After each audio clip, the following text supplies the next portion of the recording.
from German, the German department. And what we have worked up together was a kind of two-part analysis of the university's historical and contemporary moral responsibility. Philip is going to talk about the more or less the historical question, what was occurring in the universities in the 30s with respect to the National Socialism movement. And what I'm going to do is raise some questions after Philip has done that. I'll come back to the podium and bring up some questions about certain divisions within the philosophical tradition that have, and one particular individual, Martin Heidegger, and his relationship to the Third Reich, and raise some questions about philosophy's role, I guess, in this question of ethics.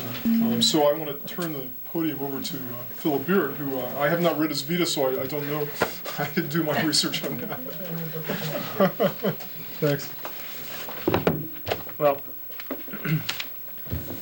thanks, Roger. I apologize for whatever the inadvertent slip was by which I guess the committee forgot that I was supposed to be part of this presentation, but Roger and I didn't forget, so here I am. I approached this historical overview with a little trepidation because my specialty is not German history, it's more German language, but I think I've done enough homework to be able to offer you something useful. As I was thinking about how I would present this topic if I were to be doing it by myself without Roger's participation, I came up with three fundamental questions that I would ask, or rather three sort of groups of questions. The first group with the role of the German universities, their historical role in establishing the National Socialist regime. That is, to what extent did they help to establish the National Socialist regime in Germany and promote its programs?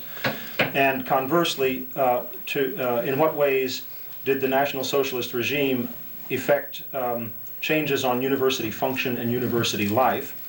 And finally, in this first group of questions, what could German university faculties have done differently than they did in order to attempt to stem the Nazi tide? So that would be the first set of questions that I would ask, and that's the one that I'm going to address most in detail. The second and third are going to be, at least initially, more in Roger's bailiwick, and if there's more that I want to say about it when he's done, well, I'll feel free to chime in, time allowing, and assuming that you don't all have so many questions of your own that you'll preempt my further comments. Anyway, group of questions would be this: what is the proper role of universities, whether German or American or wherever, regarding the formulation and critique of public policy in areas extending beyond purely academic concerns? You know, I mean, people ask about how could it have been possible for German university faculties to allow the takeover of the university by the Nazi government to the extent that that did happen, and that Martin Heidegger, a classical example of, about whom Roger is going to tell you more. Anyway, people ask that question: how could it happen at the universities? You know, why were the universities not more successful in defending traditional academic values, freedom of research, academic freedom, freedom of administrative structure, and so forth, than they indeed were? Anyway, what should the proper role of universities be in talking about important issues of public policy, such as the takeover of the German government by the National Socialist Party? And just in general, what is the moral and ethical responsibility of universities, whether we're talking about administrations or faculties or students? What should universities be in the business of doing as far as ethical concerns go? Okay, the third set of questions would have to do with the current situation. How are universities in Germany and in the United States today perceiving and exercising responsibility regarding Holocaust consciousness, or in a more general sense, let's call that collective morality in general? And how are they exercising that responsibility, perceiving and exercising that responsibility regarding related current issues, such as, for example, the Gulf War specifically? So those are the three areas that I would have talked about if I were here by myself, and I'm going to go into detail on the first one and give you what I hope is a essentially accurate sketch, and hopefully broad enough historical sketch so that you can get a good idea of the historical placement of universities in Germany during the Nazi period. And in order to understand that adequately, you have to go back a little bit. The German university system, as it was structured at the time of the Nazi advent to power, and as it is essentially still structured today, goes back to the Prussian university model that was developed von Humboldt in the early 19th century. And its most characteristic feature, the grand concept around which the German university was structured, was the concept of autonomy. Tenured faculty were to enjoy academic freedom. That is to say, they were to be free to teach their subject however they chose, free of religious and or political constraints that had been typical of university faculties or university arrangements previous to Humboldt's. They were also to enjoy, the universities were to enjoy a large degree of administrative autonomy. That is, the professoriate had a lot of authority vis-a-vis state control bodies. For example, the professors elected their rector, which is the equivalent, more or less, of the president of a university like this one. They elected him, and he was to serve as an equal among equals. He was not some administrative functionary who was there to carry out the dictates of the state over the heads of or directed at the professoriate. So this was a very liberal ideal, and this was the ideal that brought German universities to a position of great international acclaim during the 19th century. That was the main positive result of Humboldt's reform. The German universities grew remarkably, both in size and quality, and became renowned for their high-quality research and their high-quality teaching. Now, the Humboldt model, it seems to me, also had some negative results, ultimately, perhaps not initially, but as the German university tradition grew and got a little long in the tooth, there was observable a development of a certain upper caste mentality among professors, leading too often to hierarchical relationships and sycophantry within the individual schools and institutes. And you still see some of that as the modern residue, that high status of the professors. Today in German universities, lectures are frequently canceled with no advance notice, simply at the whim of the professor. Professors at the University of Göttingen, where I taught for a year, are only required, and this is a very loose requirement, to hold one office hour per week in spite of the fact that they have hundreds of students. German universities are terribly overcrowded. And often the faculty, the professors just don't keep these office hours anyway. Students would frequently come to me and say, how do I get a hold of this guy? He never comes to his office hour and I've got important questions to ask. And I didn't know the answer, what are you supposed to do? And the guy just won't come to his office hours. There does seem to be a certain level of arrogance on the part of faculties in German universities that goes beyond the level that you will find in American universities in general, and certainly beyond the level that you'll find here. And I think this is a remarkable American university, by the way, for the degree of access that students have to the professoriate. And another and predictable negative result of this special status of the professors was a certain alienation of students from them. The modern variant on that theme is perhaps best illustrable by looking at the 1968-60 revolts in Germany, where the students would march around chanting "Unter den Talaren der Muff von 1000 Jahren," which means underneath the university robes we find the mold of 1,000 years.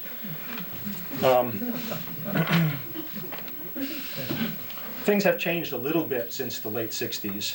In the 70s there were a lot of progressive tendencies in the United States, but those progressive tendencies have been to a great extent turned back by a Supreme Court decision that made the professors, that gave them the legal power over all academic decisions to be made in the university. And the professors are a small group. They're not the faculty, as is more or less the case here. Of course, we've got, I shouldn't say more or less the case, there's about 25% lecturers here who are not professors, but there are far fewer lecturers, or, pardon me, there are far fewer professors in Germany than there are here, and they're right at the top, and they control everything. Anyway, back to the historical sketch. During the 19th and early 20th centuries, the German universities played a central, they played a role in historical developments in German politics. There was a considerable growth of nationalist and irrationalist tendencies in the 19th and early 20th century. Part and parcel of the Romantic movement, and determined in part by the fact that, politically speaking, Germany was oppressed. That is, the German people were split up into scores, literally scores of little parties and potentates. And they yearned, the German people at large yearned for national unity. And they were not going to get it because they'd been whomped first in the 30 Years' War, when their territory was the site of extended conflict. I mean, it lasted for 30 years, a whole generation. And even the estimates of how much of Germany's populace lost their life in those 30 years ranges from 20 to 33%. The 30 years, the Napoleonic Wars, the decisions of 1820 that restored the monarchies in Europe, Germans, patriotic Germans yearning for unity, were left holding the bag. And so during the 19th century, strong strains of romanticism, political romanticism, grew up, with Germans longing for unity in an ill-defined political sense. The closest they came to it before the state finally was unified by Prussia in 1871 was the failed liberal revolution of 1848. Now, in this process of ferment and people agitating for revolution and agitating for unification of Germany, the universities, given their relative degree of independence of state control, played an important role. They were notorious centers of patriotic revolutionary ferment among faculty and especially among students. Regarding the students, the fraternities played a strong role. When fraternity members weren't busy drinking themselves under the table or beating each other over the head with their big macho dueling swords, they were among the main proponents of this fuzzy, romanticized version of national unity. They didn't quite know what they wanted, but they knew they didn't have it yet. And the revolution of 1848 fizzled and didn't give it to them. And then when the Prussians won the war against France in 1870 and unified Germany in 1871 for the first time ever, the straight-laced, militarized way in which it didn't exactly answer these students' and others' romantic yearnings either. And so they still had this feeling that they weren't getting what they needed and what they deserved. Well, the result of all of this was, or one result of all of it, was the growing popularity of eugenic, social Darwinist theories, racial theories, as a basis for German patriotism. They weren't, their patriotic yearnings were not being answered by developments in the political sphere. And certain bits of German or Aryan racial superiority came forth and became more and more popular towards the end of the century. The big four names are Paul Lagarde, Julius Langbein, Houston Stewart Chamberlain, a transplanted Englishman, and Bernhard Förster, who was the brother-in-law of Friedrich Nietzsche. These men and their theories appealed to ever more disaffected romantics, with their glorifications of Aryan racial purity as the key to reestablishing German greatness and mediocrity.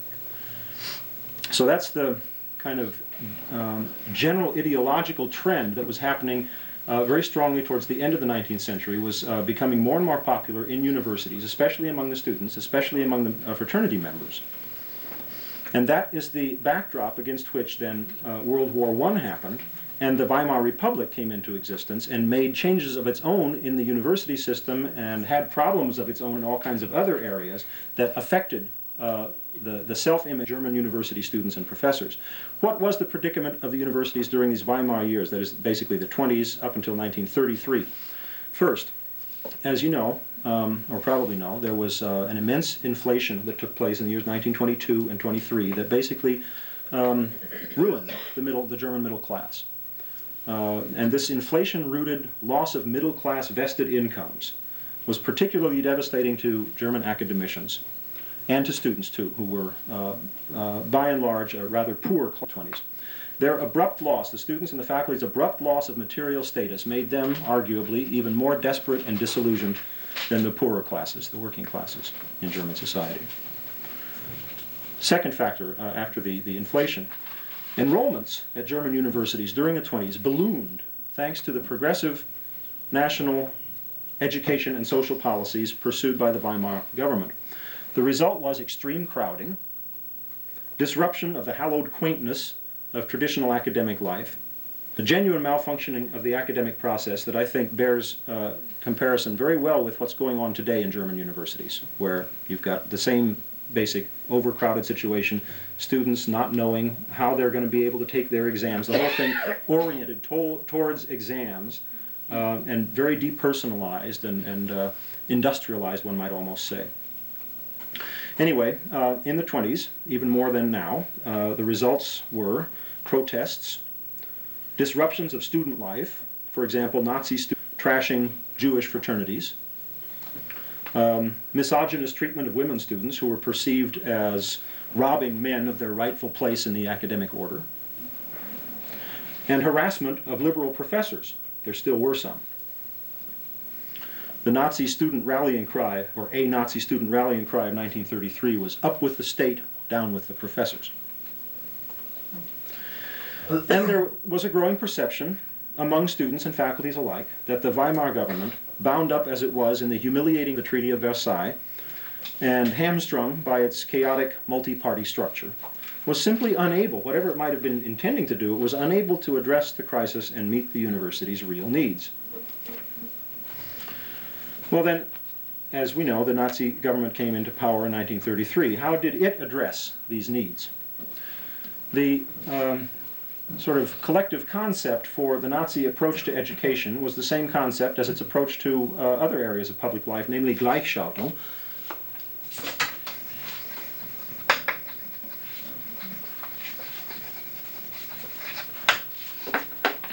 A typically Nazi word, which might best be translated as some combination of centralization, standardization, and regimentation. And this Gleichschaltung was visited on universities just as it was on all public institutions. And the main focal points, as far as the universities went, were reform and standardization of the administration, reform and standardization of the economic foundations of the university, of the curricula, and all this in the service of an overarching national, ideological, and military program. Already on April 7th, 1933, just a couple months after Hitler took over the chancellorship of Germany, there was a law promulgated. It was called the Law to Reconstruct the Civil Service. And it was applied to the German universities, whose professors are civil servants, by the way, just as it was to other areas of civil. According to this law, all employees could be dismissed. Any employee could be dismissed for, quote, inadequate training, political unreliability, or non-Aryan heritage. And in 1934, a codicil was added to this law, making it possible to dismiss someone simply for the purpose of, quote, simplifying the administration. Likewise, in 1933, there was a Pledge of Allegiance for all civil servants, and it was updated in 1934. The original version read, or part of the original version read, "I swear I will keep faith to Volk and Vaterland, honor the Constitution and the laws, and fulfill my duties conscientiously."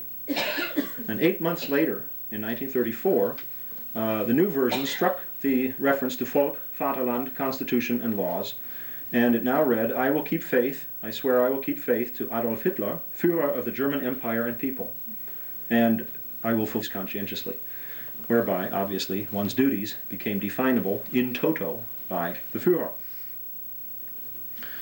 Another new provision of a new provision governing admission to the university was that students had to complete 6 months of Arbeitsdienst, or labor service, before they could enter. This was mainly construction work and work in the fields, carried out with harsh military discipline and with 1.5 hours daily of required ideological indoctrination. Normally this was done in the evening when people were tired, so presumably they would be more accessible for this brainwashing. In 1934, at the universities, obligatory instruction was introduced in the new of Wehrhaftigkeit, not so much a field, it's just the idea of Wehrhaftigkeit that might best be translated as defense-mindedness. That concept, that notion, was injected into as many areas of university instruction as the SA, which was given the responsibility for implementing it, could find. The SA being the Sturmabteilung, the stormtroopers, and they were given a new university arm, which was to implement this Wehrhaftigkeit. The curriculum itself was revised by suspending much instruction in the humanities and the non-applied or non-pragmatic social sciences, and by adding the new discipline of defense science. As I indicated before, this was part and parcel of a national program aiming towards militarization of the society. To the extent that apparently impractical disciplines were retained, they were instrumentalized. That is, they were perverted as possible to the service of Nazi ideology and Nazi propaganda. And I want to read you an example taken from the 1934 National Study Plan. This was the nationwide centralized national study plan for economics. This is a handbook for students that was promulgated in 1934, where one can read, quote, "In the first 2 semesters," this is economics they're studying, right? "In the first 2 semesters, the student is to become acquainted with the relations of science. Lectures on race and tribe, anthropology and prehistory, on the political development of the German people, especially in the last 100 years, belong to the beginning of every study in the humanities and social sciences." Now, while I'm on the topic of curriculum, let me relate an interesting tale, kind of an aside, that stretches to the end of the Nazi period. Namely, the tale of the natural sciences. Their fate in the university is an interesting special case. Jewish faculty were represented disproportionately in the sciences. By 1938, 20% of all the science faculties in Germany, all the science faculty members in Germany had left the country. 20%. 25% of all physicists had left. Internationally renowned institutes were decimated. Göttingen's physics department, for example, the world's bastion of experimental physics, lost 2/3 of its faculty. Meanwhile, for a few years, the new discipline called German physics, promoted by a Hungarian expatriate and Nobel laureate, no less, named Philipp Lenard, held sway for a few years before its inability to help the Nazi state reach its military goals spelled its doom. And a wonderful example of the claptrap purveyed as science under the protection of Nazi ideology is this quote from Lenard himself, in which to justify the birth of this newly purified field. "German physics," one asks. I'm quoting Lenard. "German physics, I might rather have said Aryan physics, or the physics of the Nordic species of man. Physics of those who have fathomed the depths of reality. The physics of seekers after truth. Physics of the very founders of science. But it will be replied to me that science is and remains international. That is false. In reality, science, like every other human product, is racial and conditioned by blood." Well, he was arguing not only against prominent Jews like Einstein, but also against their non-commonsensical theories, the modern theories of 20th century physics, namely, primarily quantum mechanics and relativity. Lenard insisted on maintaining traditionalist approaches, emphasizing understandability, understandability, and truth as opposed to the truth independence and functionality of the modern theories. And he characterized non-Jewish adherents of these new approaches, and of course there were quite a few of them in Germany at the time. He characterized these non-Jewish adherents of the new theories as white Jews. Interesting term. But Leonard and his ideologue associates ultimately had to capitulate, victims of their own muddle-headedness and of drastically declining German competence in edge science application that make for victorious military machines, as we know so well. By the time of Stalingrad, 1942, the truth was only too clear. In hopes of achieving a technological miracle, the Nazi leaders fell over themselves, favoring the remaining proponents in Germany of freedom of research, and allowed the scientists in the universities essentially to do things like they had done them previous to the Nazi takeover. Thus, genuine German, as opposed to the sham version promoted by Leonard, moved from a position of ideologically discredited fragmentation early in the Nazi period to a position of respected but increasingly war-oriented importance. Individual scientists were, on the whole, only too happy to be serving the war machine, in large part because this service exempted them from frontline duty. Enough of the aside, back to the 30s. Some other aspects, some other innovations of the Nazi ideology at the German universities. A 1934 law made athletics compulsory for all students for the first 3 semesters. Another one limited access to the universities on the part of women to only 10% of all students admitted.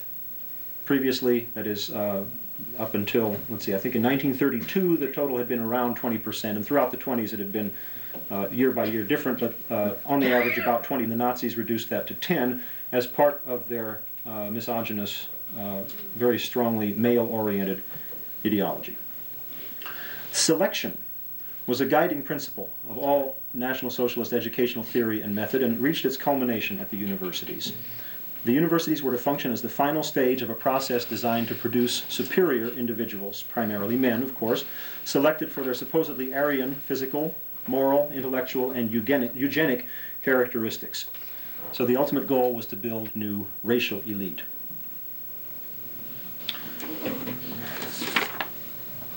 I think I'm going to jump over some stuff here so as to not invade Roger's time.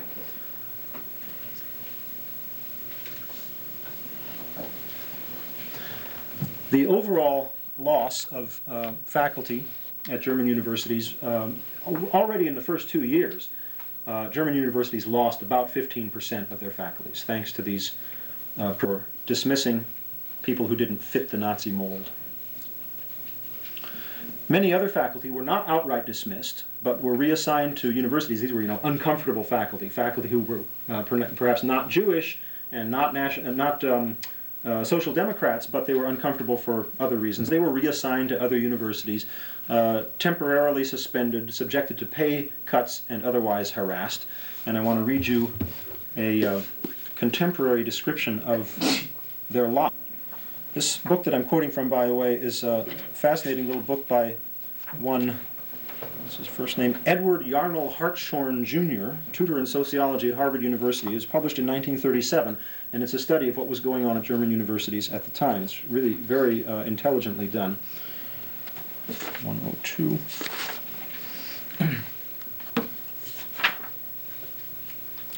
Uncertain of the duration of his appointment, and even of his salary, continually on his guard before non-intellectuals, competing with glamorous, quasi-militaristic extracurricular appeals for the interest of his students, lecturing before rows of brown shirts, flanked in his seminars and informal discussion groups by zealous young Nazi teachers. In his free time, called upon to participate in official functions and to read official papers and periodicals, harassed by the thought of his banished and often expatriated colleagues and masters, disgusted at the habit of compromise and self-deception practiced by others and even forced upon himself, fearful or cynical to the future, the university teacher lives a truly unenviable existence. In a universitas literarum which has lost its respect for letters, in which scholarly seclusiveness is decried as a political sin, and in which the worthy old German calling of science, Wissenschaft als Beruf, has lost its meaning. And on that point of self-deception practiced by others and perhaps even forced on the faculty member himself, it was practically always himself, not herself, a footnote. The changing of face becomes a daily routine.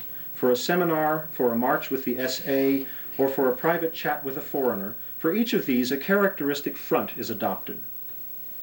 Only in the quiet of the family circle and among close friends, and even then with an occasional nervous glance over his shoulder, a movement so typical and cynically dubbed the German glance, der deutsche Blick, only here does the harassed university teacher drop the mask, if he is able to. What Hartshorne did was to interview for 2 years university professors, students, and administrators, and state ministry officials about what was going on in German German higher education. So how did the rest of the professors respond? I mean, a lot of professors simply fired, kicked out, expelled from the university. How did the rest of the professors respond? Objections, let alone protests, were few and feeble. Much has been made of the attempts on the part of various academic leaders to save the job of this or that famous Jewish colleague. Heidegger is one example, by the way. But always these requests were lodged in the name of the loss to German scholarship or science which the dismissal would cause. Never in the name of halting the outrageous, inhuman program of racial discrimination which was the Nazi government's claimed raison d'etre. An example of the degree of effectiveness one might expect to achieve with such objections is offered by the case of Max Planck, the venerable head of the Kaiser Wilhelm Society for the Advancement of Sciences, today the Max Planck Society, named after him. When Planck personally petitioned Hitler to stop the dismissal of scientists on political grounds, stressing the importance of the physical national welfare, Hitler is reported to have replied, quote, "Our national policies will not be revoked or modified even for scientists. If the dismissal of Jewish scientists means the annihilation of contemporary German science, then we shall do without science for a few years." End quote. The Kaiser Wilhelm Society has indeed suffered numerous losses on political grounds and has cause to be deeply grateful to its industrial supporters for their more understanding attitude in the present crisis, more understanding, that is, than the government. Nevertheless, on the occasion of the 25th anniversary of the Society, January 1936, Planck signed a telegram published in the daily press to Hitler, from the Society to Hitler, thanking him for his benevolent protection of German science. Thus, we see in these regulations, these reforms, these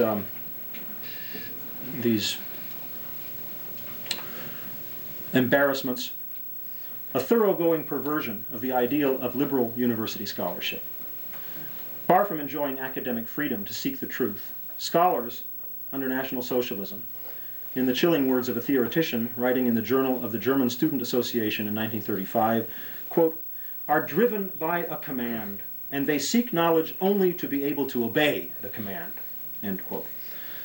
Hartshorne, summarizing his own impressions gleaned over this 2 years study project, he refers to the, quote, "monopolization of the liberal scientific university by the dogmatic totalitarian state.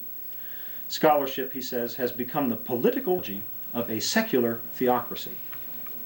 Interesting turn of phrase. Scholarship has become the political theology of a secular theocracy. Dissent has become equivalent to heresy, and heresy against a state belief is treason. Now, I submit that it's against that background, that somber background, that we need to examine the question of what the universities could have done differently to stem the Nazi tide. By now, it should be clear that the question in that form is naively posed. On the one hand, we know that the universities themselves were anything but the academic equivalent of, say, plucky little Denmark, forced to succumb to superior might, but themselves free of all blame. On the contrary, deep and growing currents within the universities themselves, currents which had been around for many generations and which swept along faculty and students alike, played a significant role in preparing society to accept the tough guy ideology the Nazis preached and the hero worship they demanded. It seems to me if we want to compare the universities to a state supposedly overrun by the Nazis, it would be a more fitting parallel.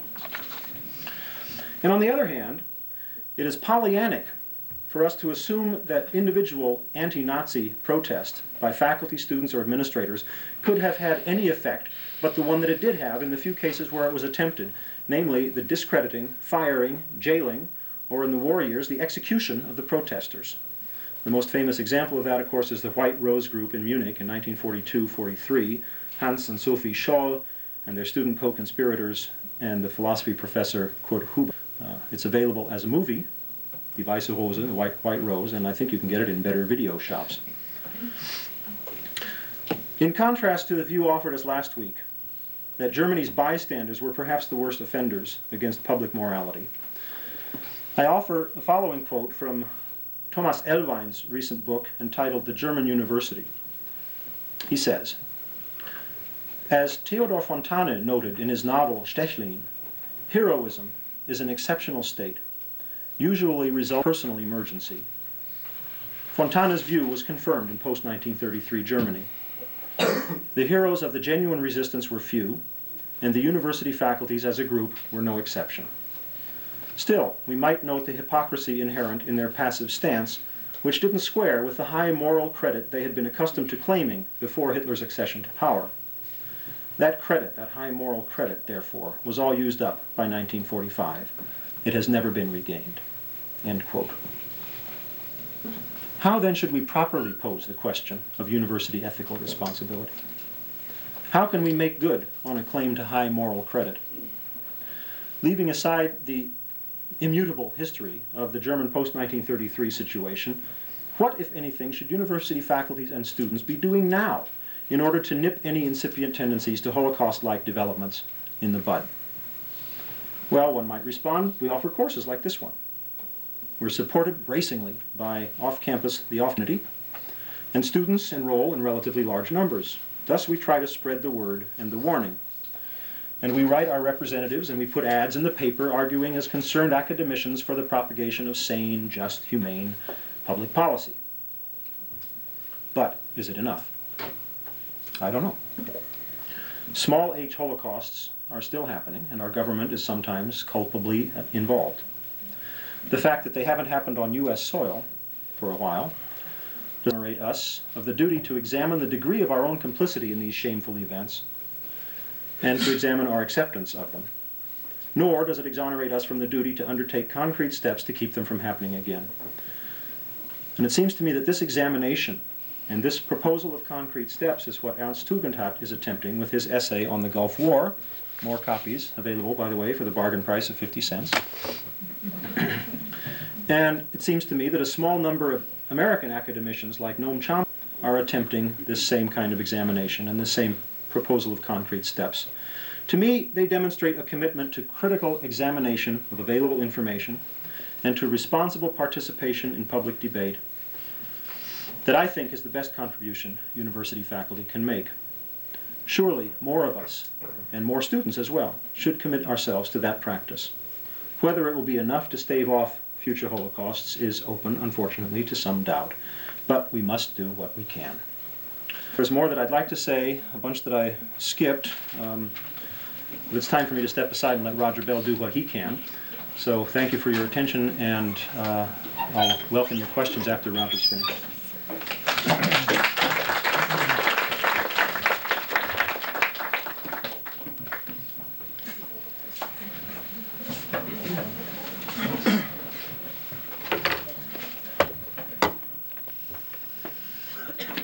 So I'm back. Can you hear me in the back? Am I aimed in this thing enough? It isn't on. It's not on? You need to raise it close to your mouth. Closer to my mouth. Yes, it is. No, it's Yeah, it is. Is it on? Yeah. Yeah, I hear. These kinds of breaks are always a little bit rough. Does this thing extend, or does it? No. No, it doesn't. Okay. I'm going to end up with a sore back at the end of this, but that's all right. Keep in mind your questions for Philip. I think this break will be a bit rough in some ways, and I just don't want you to lose sight of the questions that you might have for him. What I want to talk about really is, I guess, three pieces that I've tried to weave together here in the last few days.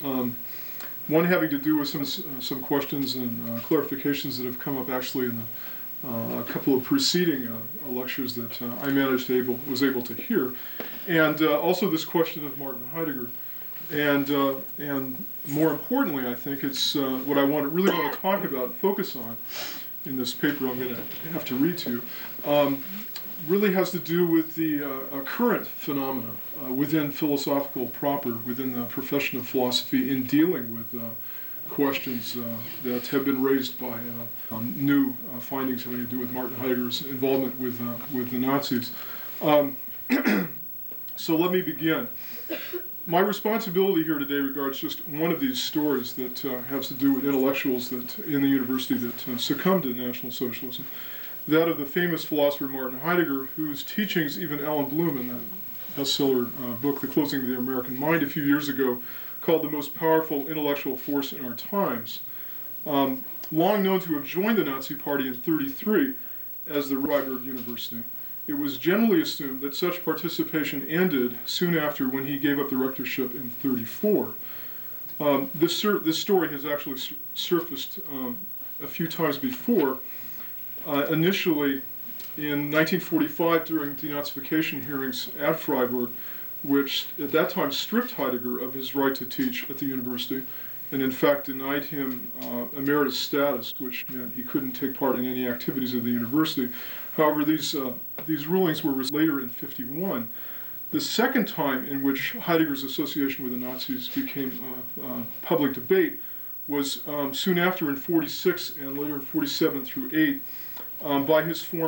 Precipitated by his former student and friend Karl Loeth, in the pages of Le Temps Moderne in France. And the third time was much later in 1966 through 1967, also again in France in the pages of Critique. But it really hasn't been until recently, 1987, with the publication of Victor Farias's book, Heidegger and Nazism. It was published, originally written in Spanish and then finally published in France, that with this publication, the case of Heidegger was reopened with a new intensity that had not been seen before. In the review of this book, published by Thomas Sheehan in New York Review of Books, he reports that the book has been explosive over the last 6 months. This was 2 years ago. Virtually every French philosopher of note has taken a passionate stand on one way or the other on the so-called Heidegger affair. And by now this proliferation has extended to Germany and the United States. If you go into a bookstore and you look in the philosophy section under Heidegger, you'll find maybe 10, 15 books, depending on how good the bookstore is, of all recent publication on this question of Heidegger's politics and its relation to his philosophy. Granted, there was new information to add to the dossier, that he was a dues-paying member of the party until 1945, not in 1944, which previously people had been led to believe, that he assisted in the rewriting of the university charter according to the Führer principle, as Philip was describing earlier, that he was an active speaker in favor of the policies of the new regime, that there were political denunciations, I guess the most famous actually being the case of Edward Baumgarten, the dropping of all Jewish dissertation students in the May of 1933, and other revelations about the extent of his anti-Semitism, the doctoring of texts of his lectures for subsequent publication after the war, etc. The list goes on. I really don't want to expound upon these points. I think they're all readily available at this state. Anybody can get a hold of these books and read the list. The thing that's of interest is that in '87 with Farias's revelations, it was really based upon the work of Hugo Ott, a German historian at Freiburg. This question was renewed and I want to look at.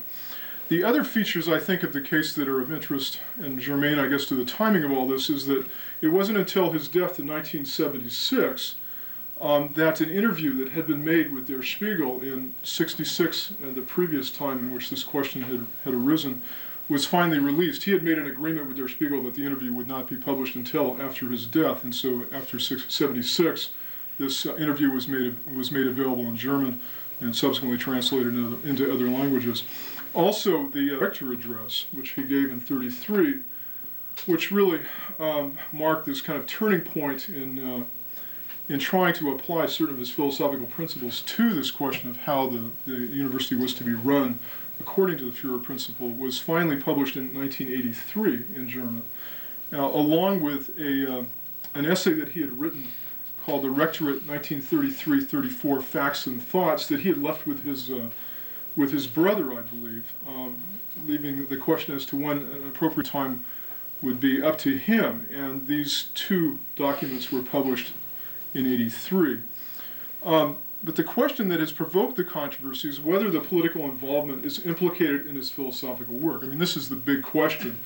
Is there any concern we should have in terms of Heidegger's philosophy, given his involvements in National Socialism during 33 to 45? And this has to do both with his earlier work being entaunched and written in the mid-20s, and the later work after the so-called turn. I think these are the questions that really provoked the so-called Heidegger affair. This is the challenge that has been, I guess, given against philosophical discourse, giving rise to the affair and perturbing, in ways, questioning and challenging the accepted boundaries between theory and action, the philosophical and the political, the public and the private, those kinds of divisions, I guess, that one has traditionally kind of viewed the philosophical work, of Heidegger and others as being somehow immune, being somehow pure, and therefore not affected in any way by one's actual practical autobiographical involvements in historical, political, or any other kind of activities. Anyway, the Heidegger affair is a challenge to that division, to the ability to make such separations between political activity and philosophical work. And it's about this story that I want to speak, to challenge that the Holocaust really has brought to a profession, the philosophical profession, by way of the case of Heidegger. Heidegger never spoke of the Holocaust. He remained silent, silence which Farius's reawakening of the question has been probed for its significance, whether it's a sign of guilt, of the failure of his philosophy, of a world which lacked the ears for what he maybe possibly could have said about the question. The French philosopher Jean-François Lyotard, in his Heidegger and the Jews, suggests that such silence is by no means unique and, quote, must be understood in the economy of some sort of deferred action, end quote. He writes, this is Lyotard, Heidegger's Nazism and his silence belong to this very economy of the uncanny, something which is at once familiar and unfamiliar, or strange. For the one and the other repeat in their essence, this uncanny and Heidegger's silence, and in their effect on our thinking, a forgery that is constitutive of Western thought as philosophy and as politics. An unforgettable continues to forget itself, reiterates its forgetting. In Heidegger's politics, as in our politics regarding that politics. Now, you need this in front of you, but in trying to understand what Lyotard means by this, especially the last line, Heidegger's politics as in our politics regarding that politics, and I take this to be a reference to the politics of the so-called Heidegger affair, that in terms of discussing this question of the relation between political thought or political action and philosophical thought, is there in fact another politics involved in the way in which we try to resolve this question, either by burning Heidegger's books or by declaring his work, his philosophy, immune from his political actions. That these are the two alternatives that, in fact, are divided according to another politics, and one which needs to decide this issue positively or negatively. Lyotard suggests that the Heidegger affair repeats Heidegger's silence as it in turn a basic forgetfulness intrinsic to Western thought. To understand what Lyotard might mean here, I turn back to a previous passage in the same book in the context of some of the earlier lectures in our series. Here's where I'm trying to make connection with what has preceded today. Here's the quote. It's another difficult one too. The anti-Semitism of the Occident, of the West, should not be confused with its xenophobia. Rather, anti-Semitism is one of the means of the apparatus of its culture to represent as much as possible, to protect against the originary terror, actively to forget it. It is the defensive side of the attack mechanisms, Greek science, Rome, and politics, Christian spirituality and the Enlightenment, the underside of knowledge, of having of wanting, of hope. One converts the Jews in the Middle Ages. They resist by mental restriction. One expels them during the Classical Age. They return. One integrates them in the modern era. They persist in their difference. One exterminates them in the 20th century. But this slaughter pretends to be without memory, without trace, and through this testifies again to what it slaughters. And there is the time lost yet always there, a revelation that never reveals itself, but remains there, a misery. And that this misfortune, this soul, is the very motive of thought, of research, of, in Greek, anamnesis, of remembering, of the culture of the spirit, as Freud said, a motive lost in the very principle of progress, soul lost in the spirit. Here, in terms of situating this quote, I'm thinking of Jager's lecture a few weeks back, which reminded us of a basic split within the Western tradition. Darren can correct me on how I'm characterizing it, also based on memory. But a basic split within the Western tradition between philosophy's pursuit of what could be characterized as absolutist, non-changing, eternal truths, which derive originally from the Greek philosophy in our tradition. And on the other hand, religion's respective more contingent concerns that have to do with morals, the Judeo-Christian tradition. That his speech wanted to lecture, in a sense, characterize our tradition with a kind of schizophrenia between these two strands which can't easily be put together. And I see this in Lyotard's quote here. And then last week, Bruce Bramlett reminded us of the important split within this religious tradition. Again, things are splitting right and left. That the scapegoating of the Jew as the outsider, as the demonic, means that we really don't have a Judeo-Christian tradition, that the dash between those two words is in fact broken, that there is no such tradition. Where Jager leaves us in a sense with a hope, I guess, of a moral teaching, Bramlett last week describes in detail Lyotard's apparatus of anti-Semitism, its logic of exclusion, or worse. It is this logic what Lyotard suggests is the object of forgetfulness endemic to the West, both political and philosophic. Going back again to this question of, with Heidegger's text, does one burn them, does one condemn them, or does one try, on the other hand, to declare that they're somehow immune to the political action? Its particular silence testified to by both Heidegger and the debate of this affair. My hypothesis is that any ethics must rise out of this silence, must derive from analyses of its logic of violent exclusion. Philosophy after the Holocaust, to ever hope to provide an ethics, must begin the soul-searching work of examining the silence of its politics. I guess that's my main stance here, is that in trying to respond in certain ways to what needed, what needs to be looked at, I guess, is the unity of the philosophical tradition, to see if in fact there is anything that needs to be said about that, much like what was said last week about the religious tradition. And I think that's the main thing I have to contribute today. In that the strand that I pulled out of the lecture series invites me in a way to tell a story, I guess, my story, of yet a further split, this one within the philosophical tradition, as it enters the debate of the Heidegger affair, operating against the questioning of philosophy's traditional view of itself as pure and removed from political concerns and effects. This is the silencing effect of the noise of the Heidegger debate that Lyotard is referring to above. In other words,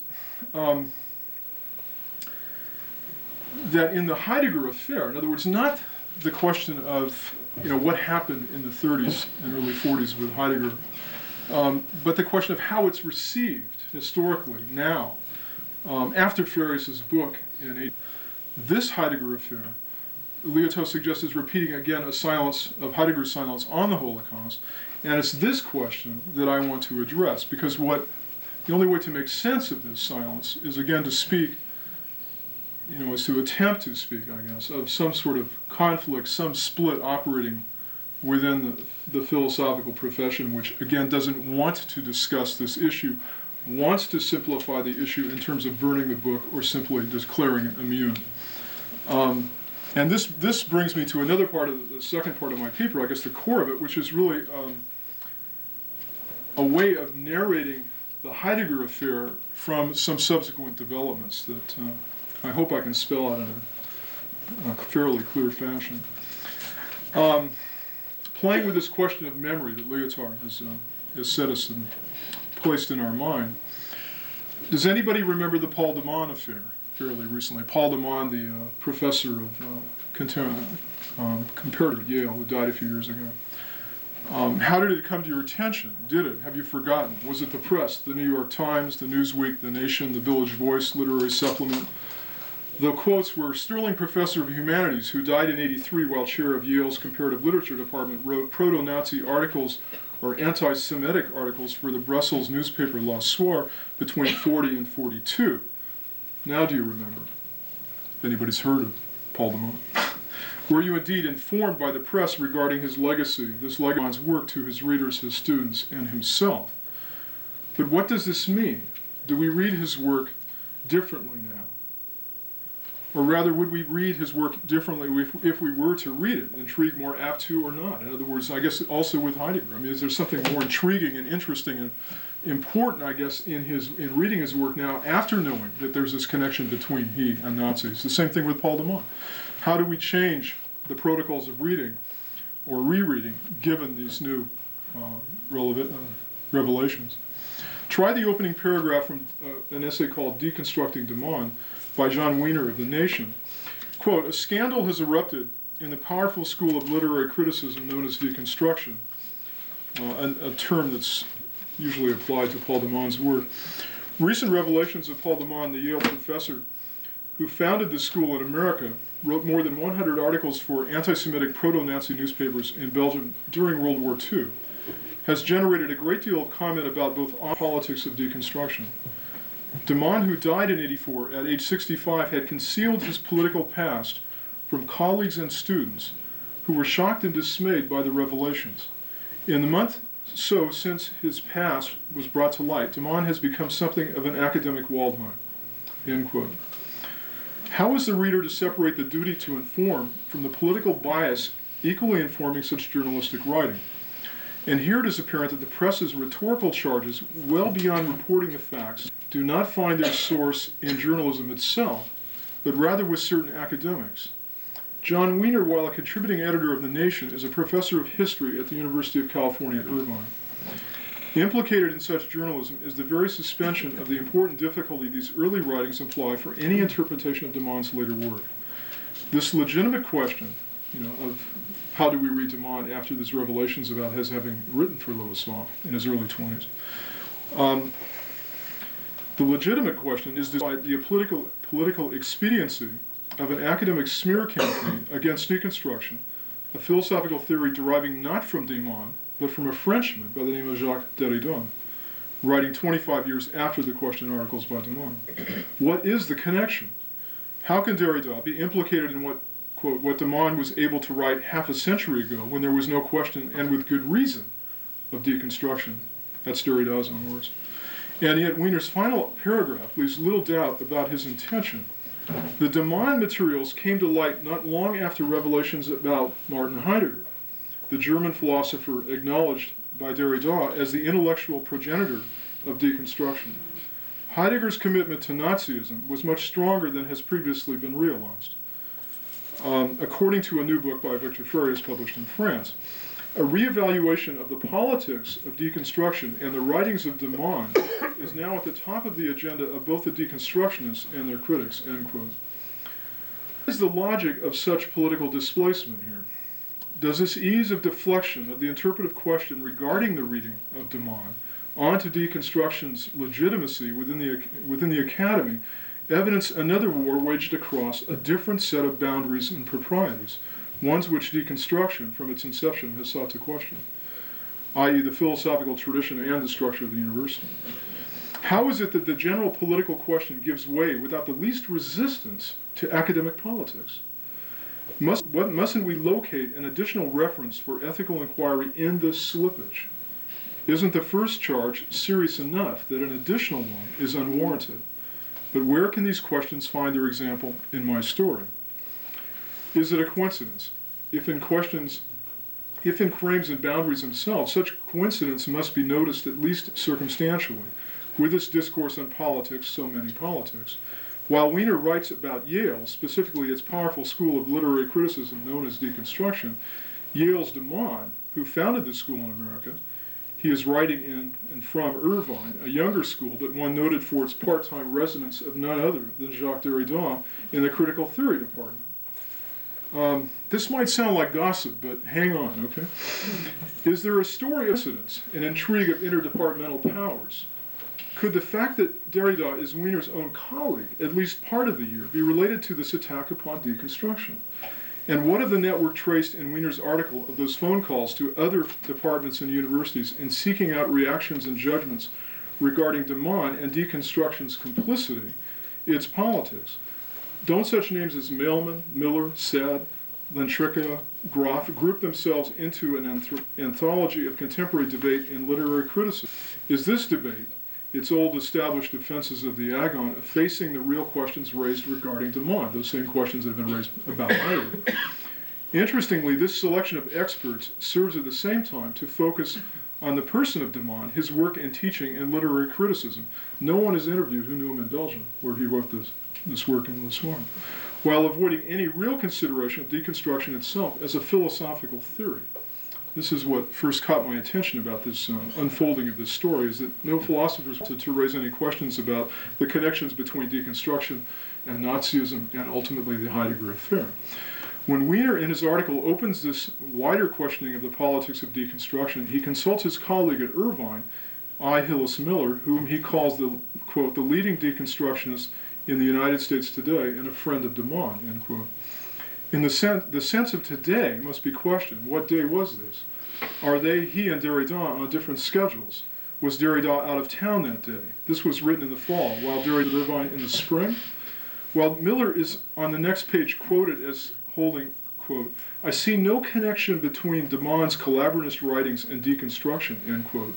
This view is impeached in the beginning by Wiener's dismissal that while Miller, quote, complains that journalists have defined deconstruction incorrectly, end quote, he balks at providing a definition and refers them to his book on the ethics of reading.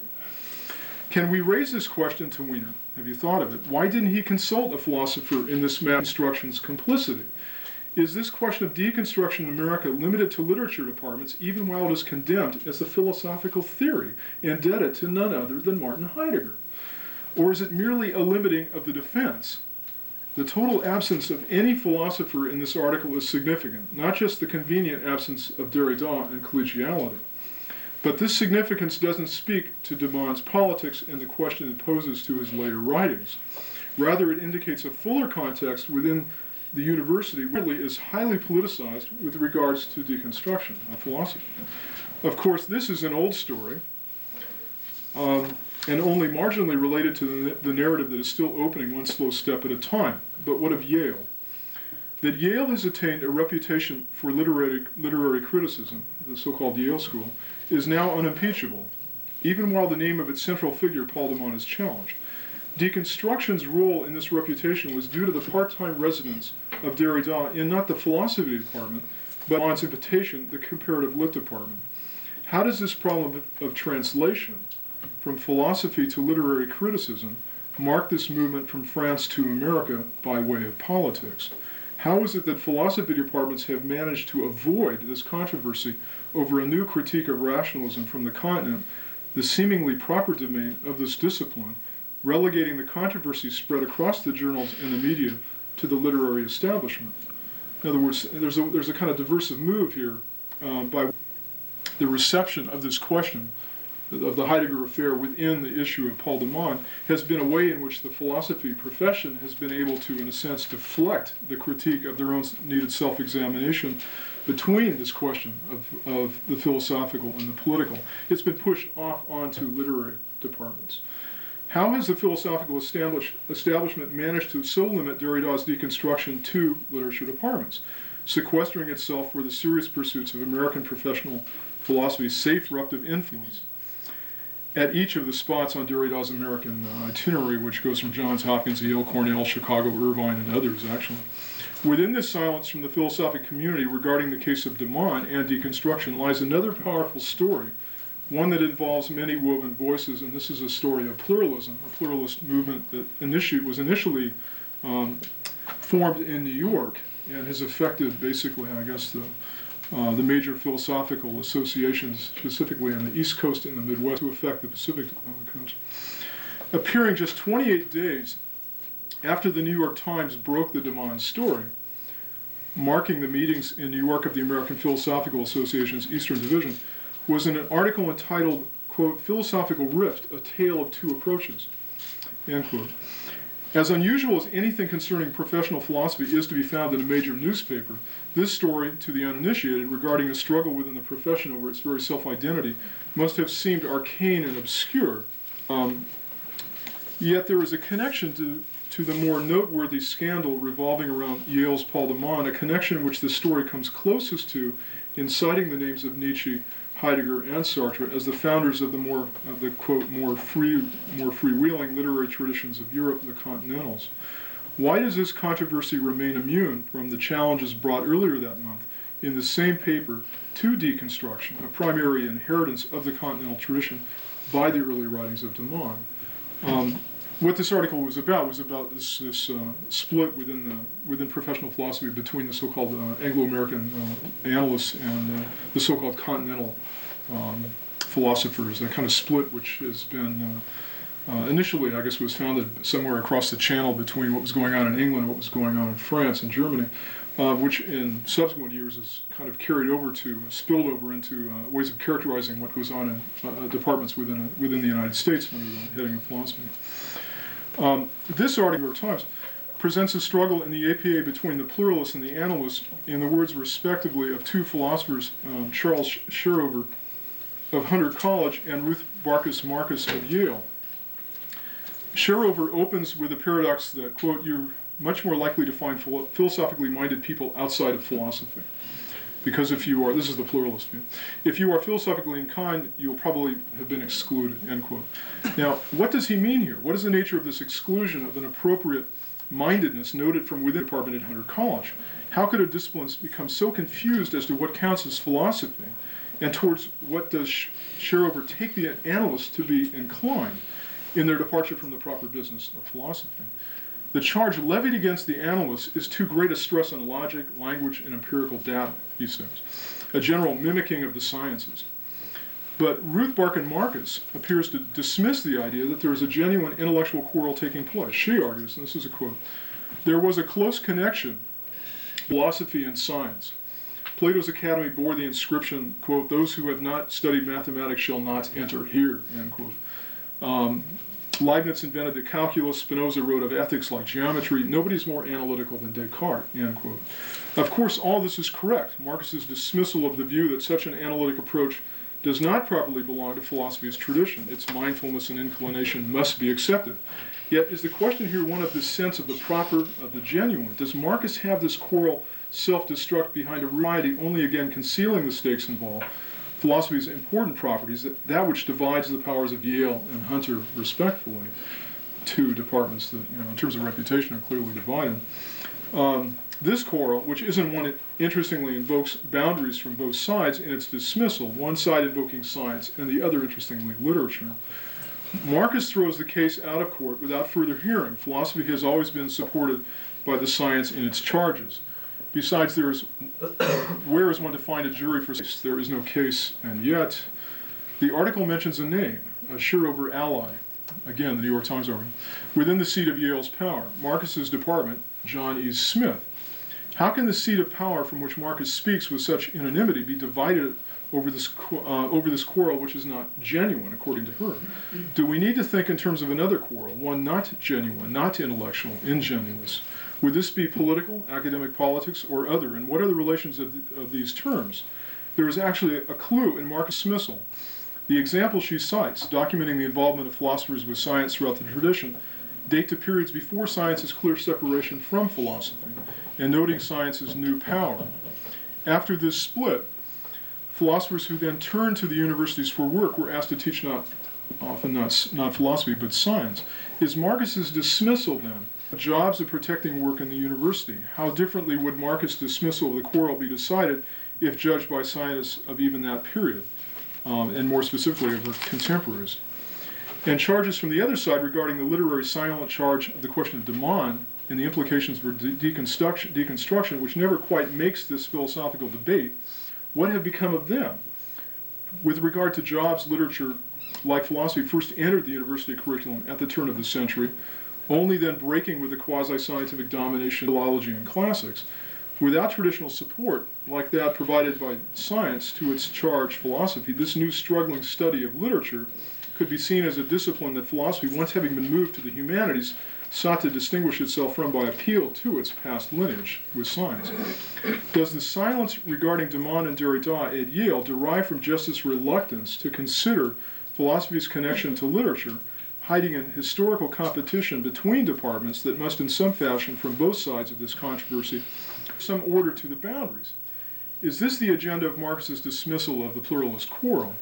That any sense of positions reduces itself to what it always was, jobs in universities, prestige, and power. And how does this power of Yale find the question of deconstruction, de Man, and Heidegger? What is this difference of writing which Marcus avoids in her doing of philosophy? She says that philosophers or analysts don't write, they just do philosophy.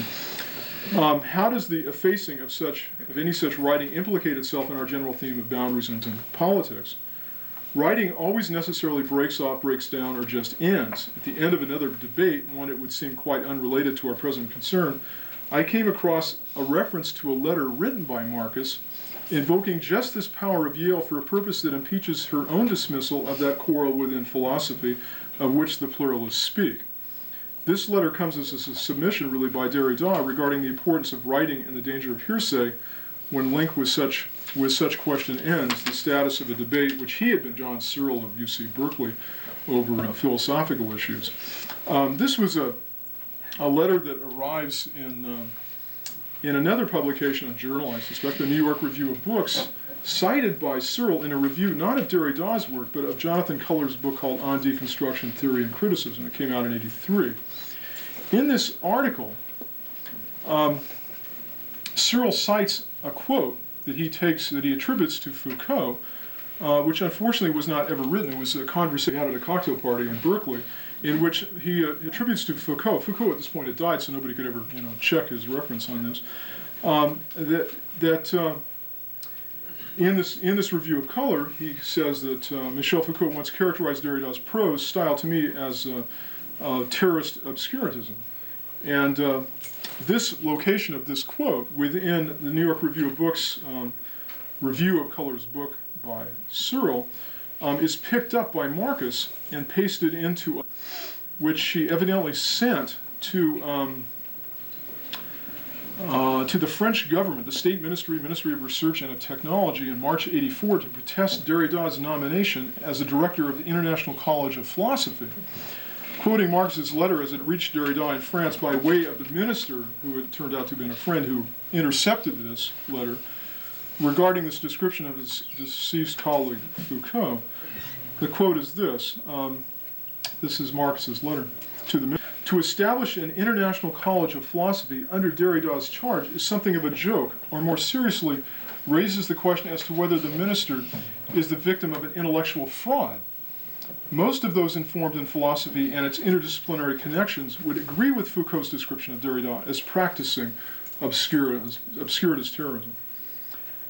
End quote. Has Marcus, representing the power of Yale, already in '84 impeached de Man, her colleague in Comp Lit? Is that not a properly connected interdisciplinary field, which she cites as support for her claim about Derrida in sending the letter to the French minister?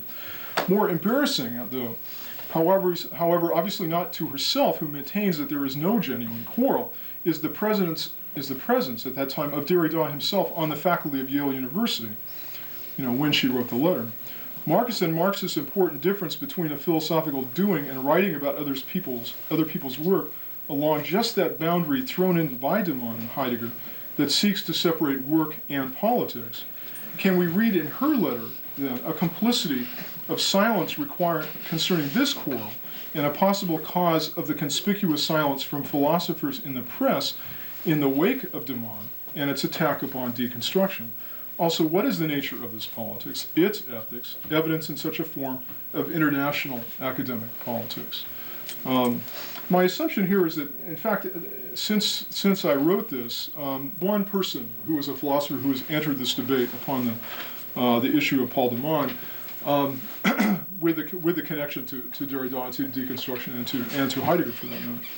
Only one out of probably I can't even count the number of people that have written on this issue. How much time do I have? I'm trying to wrap this up pretty quickly. In the end, getting back to Heidegger and this question of ethics and the university, what does philosophy find in these prophetic missives, letters sent out from Deepen and Heidegger, challenging our memories? How are they addressed to us, to philosophical discourse, its politics? And what is their manner of delivery for our judgments? Are we prepared to receive them? Such reading requires philosophical divestiture, a difficult prospect in this business of truth that philosophers are involved in. But if one desires a different story, a story of difference itself, isn't this the price of reinvesting?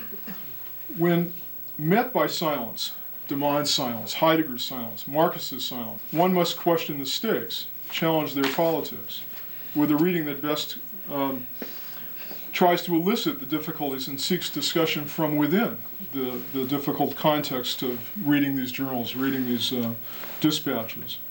This work involves exchanges across all those borders and boundaries which have served to define professionalized philosophy. Involved is a breaking up of the trusts which inevitably form regarding the holdings of the university. Interestingly, divestiture, while resist, would seem to be the very business of philosophy in its questioning of a truth which reduces, according to Heidegger's own corpus, to the emperor's new clothes, truth as nakedness, as unveiling, as divestiture. Within the politics of the classroom, such an attitude requires a further memory of the challenge of learning, of foregoing, in a difficult sense, the title and ease of expert dress. It's addressed from the positions of titled property rights, I guess, in terms of what Philip was referring to in the German university, the attendant problems of liability to another silence, the difficulties of response, of any exchange compounded by those silences, which demarcate the boundaries, the politics rather, of departments and universities, demands a renewed commitment to this problem. As long ago in the history of the university as the early 18th century, one philosopher wrote a very interesting line about a criticism about reform in the university. This is the Abbé de Condillac, who was an 18th century translator, usually represented as a truth of Locke in France. He wrote, "The manner of teaching feels the effects of centuries in which ignorance formed the plan of this way of teaching, for the universities were far from having followed the progress of the academies. If the new philosophy begins to introduce itself there, it is having much difficulty establishing itself. Furthermore, it is allowed to enter there only on the condition that it will clothe itself with some scholastic rags. It is not enough to institute good things. We must still destroy the bad ones, or reform them according to the good ones, according to a better plan, if that is possible. I do not pretend that the manner of teaching is as faulty as in the 13th century. The scholastics have curtailed some defects, but imperceptibly, and as if in spite of themselves. Left to their routine, they value what they still preserve, and with the same passion they value what they abandon. They have given up battles in order to lose nothing. They gave up in order to defend what they have not lost. They do not notice the terrain they have been forced to abandon. They do not foresee that they will be forced to abandon still more. These are old and have the flaws of age. I mean, they have done little to correct themselves. Can we presume that professors will renounce what they think they know in order to learn what they do not know? This philosopher, who tradition records as the mere importer of Locke to France, makes the radical critique which now, at the end of modernity, has greater exigency than at the beginning of the Enlightenment. Isn't this equally a call to reread again the tradition, Deepen and Heidegger, while at the same time to approach our teaching, our students, with a renewed appreciation for the business of learning? Isn't this, in fact, the price within this age of specialization to crossing over and in effect altering the hegemonic borders of the profession, the university, and that more difficult politics of nations? The modernity which Heidegger condemned for its technicity, its technology, an uprooted place which he could no longer call home, retreating to the myth of a pure philosophical language and then to the mountains of the Black Forest in the end, now challenges us with a new problem of memory, one that in a way he, in turn, has prepared us for. The world which he began to describe already in Being and Time, his early work from the mid-20s, in terms of disseverance, now is fully given over to the uniquely seductive disjointedness of telecommunications, a world in which boundaries and even possibly power are superseded by the pure ongoing exchange of information flow, an excess of information. Heidegger recognized this condition of modernity, but sought its analysis not out of modernity itself, in, say, a postmodernism, but through a return to Neo-Hellenic mythology of origins. In his call, to overcome the homelessness which is coming to be the destiny of the world, as he wrote in the Rector Address, he refused to open dialogue with modernity, but it was within such altered landscapes, ones filled with international influences, a potpourri of the metaphor. After modernism, new architects, designers, and builders are reforging a polymorphously perverse language to speak to the uniqueness of our contemporary sites. The foreign is becoming the raw material of a new building which questions all provincialisms as to accepted place. Emmanuel Levinas, who first introduced Heidegger to France, insists that the ethical is the entreaty of the foreign, seeking to put ethics before knowledge, before epistemology, in a philosophy that would bring tradition into relationship with its Greek origins. Such a project would be shocked by what at first appeared to be a more even-handed treatment of the Demon affair in the Village Voices literary supplement. And I quote, just about done. Now they have a nightmare to contend with, the shove of real history. It has propelled Demon out from the hush of the temple where he died and where his apogenes would like to enshrine his memory, into the clutches of those passionate strength is not the primary virtue. It has placed him in the ill-assorted company of Kurt Waldheim and Martin Heidegger, an appropriately European crew, since a good deal of Demon's clout, both personal and professional, derived from his unassimilated Europeanness, despite his having made this country his residence for the last 30 years of his life. He played the bicontinental game with great skill, even better than Derrida does, belonging on neither side of the water. He effectively transcended, while he lived, the left-right at which his followers feel entitled to sneer. Demon's formidable stature as a thinker is in large measure a product of the kowtowing Americans love to perform at the feet of continental imports.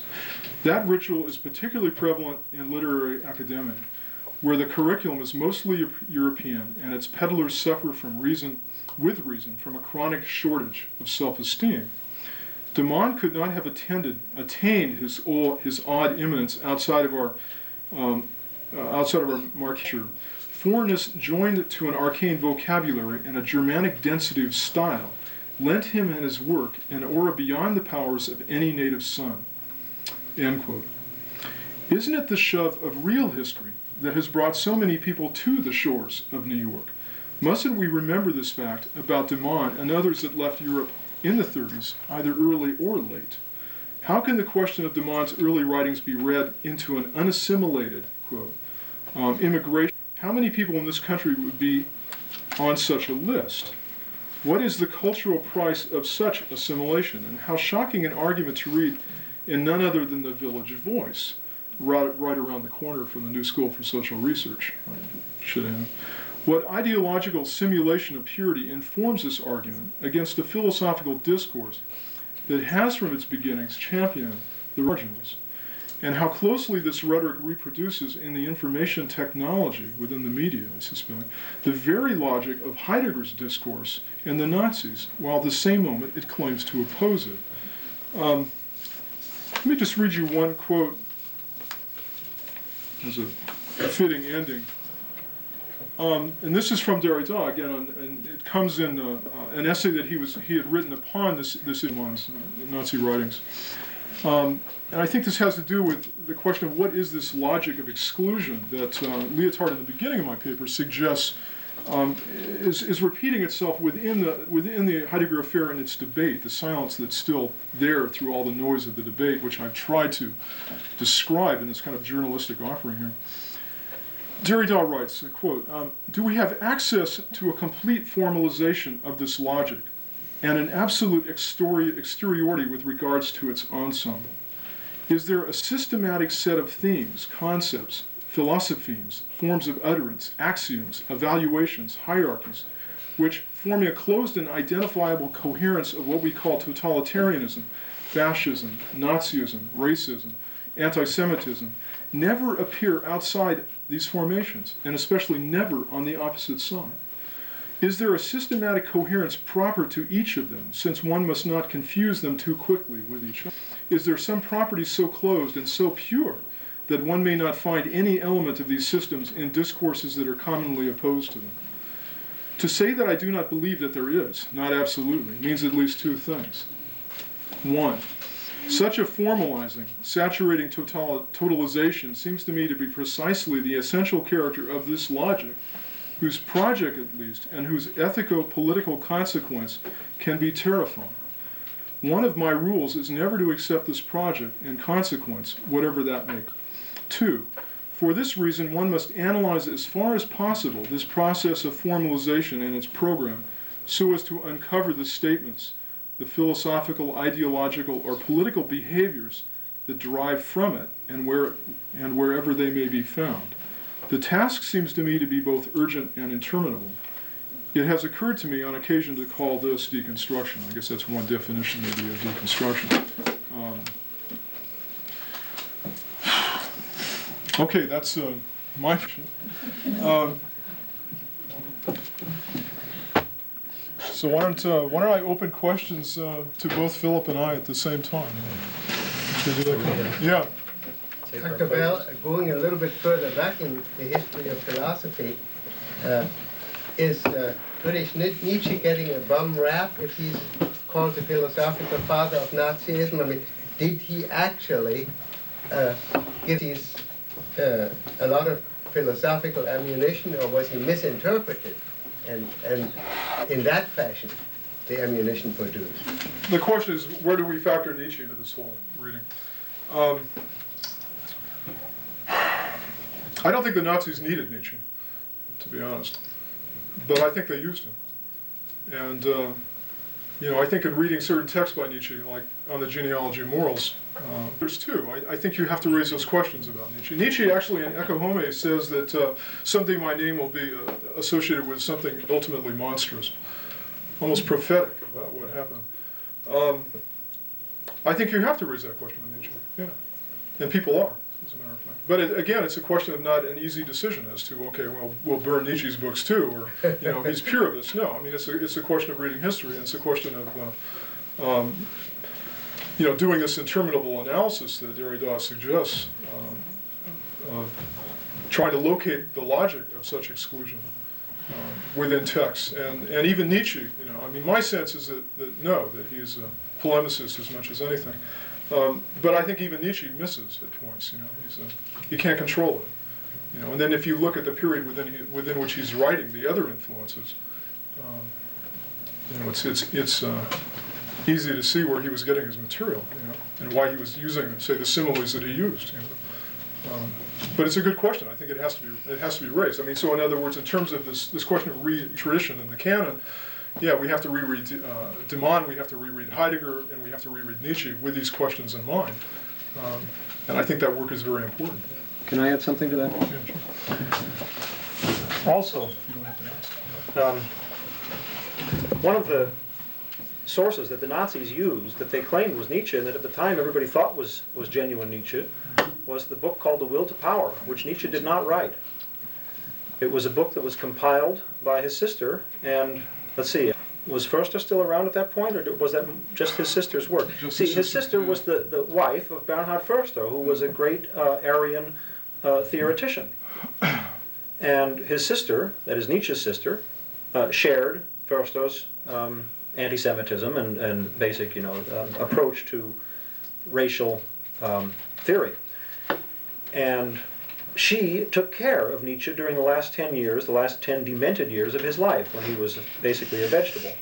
And she had control of all of his notes. And what she did was she compiled this bunch of ideas from his notes, never indicating that he was not the one who had made this compilation, never admitting her own responsibility for the ordering of them, etc., etc. So the whole idea of the will to power, which is an idea that comes up in others of Nietzsche's works, but it was one that was implanted in the German mind by Elisabeth Förster Nietzsche, and not by Nietzsche himself, and was proceeded then to be used and abused by the Nazis for their own purposes. So I think that's an important thing. On this question of the responsibility of universities, you have to add the more general question of the responsibility of scholars and the possibility that scholars are going to be abused by people, even their own sisters, for their own personal reasons. Reality is awfully complicated when you get into this stuff. What did Nietzsche, if you leave out that spurious book called The Will to Power and just read Nietzsche, you'll find plenty of stuff that looks as though it's absolutely, diametrically opposed to the tenets of Nazism. You find other stuff that could be read in a Nazi way without any trouble at all. The guy was complicated.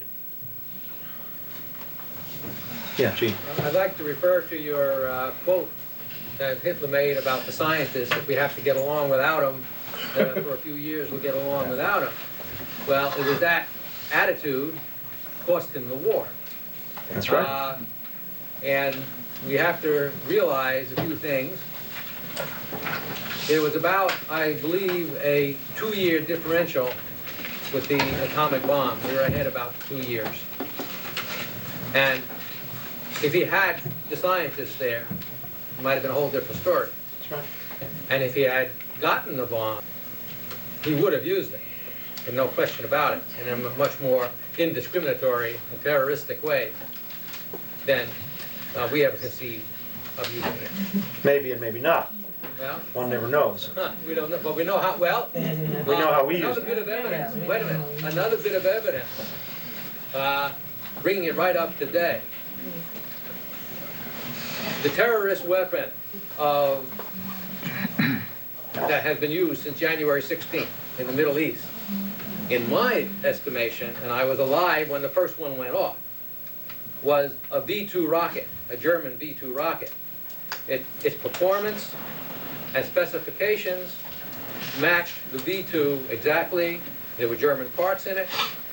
And if you stop and think about it, the Russians wouldn't give away. You're talking about the Scud missile, I The think. Scud is a V-2. In my estimation, because it's the philosophy, the thing looks like a cow and gives milk, it's a cow. Okay. The performance of this particular missile was identical, in my estimation, from what I remember, to the V-2. Plus, the Russians got a great deal of German rocket technology, just as we did. I mean, Looks like they didn't come very far with it since the end of World War II. well, the other part of it is, yeah, the Russians wouldn't export ultra high secret stuff. They'd only export stuff that everybody knows anyway, Junk. which is an old rocket. And so, we were living with it today. Yeah, but it's less dangerous than it was in World War II. What were you going to say? Just regarding that, it's commonly believed that the initiation of terror bombing was initiated on the Nazi side, but in actuality it was the English who initiated it, and Hitler was staunchly opposed. What's your source for that? Oh, read your history. It's Well, I don't know. I mean, I admit my ignorance about a lot of this. I'm not contesting it. I'm just asking for the source. that's a historical fact. So it's often missed in the emphasis of the Blitz on London and so forth. We always associate with the English as being the most beleaguered from aerial bombardment, but it was not Hitler's will, and he ultimately employed it, obviously. But it was as a reaction to Churchill's campaign. And there's, Let me ask, He did seriously, in Guernica well, that was in. before he ever started. That was by the Condor Legion. It wasn't, and if you're going to assert that in Spain there was atrocities going back and forth from the Republicans and the fascists, it was an ugly affair. But specifically in World War II, it's a fact that it was not Hitler's original plan. I'm quite seriously interested in the source of that information. I'm not questioning the veracity of it, but I would like to know what the source is. Can you give me a book to read where that's... It's just off the top of my head in John Toland's book, Adolf Hitler, a 2-volume series. He outlines it perfectly. Okay. Thank I you. think we forget to include Hitler's, or when he went into Poland with his troops in the beginning of the Blitzkrieg campaign, before England was even involved, before you assumed that England started it. Well, he mentioned the Blitz on London and so forth, so specifically referring to On London? that. Yes, well, that's what that's what the V2s and V1s were lodged against. You had a question? Well, I just have to say I agree with him. I mean, I can't quote any Bible source either, but I'm a history major, I will tell you that, and he's absolutely right. I don't agree with many things that David says.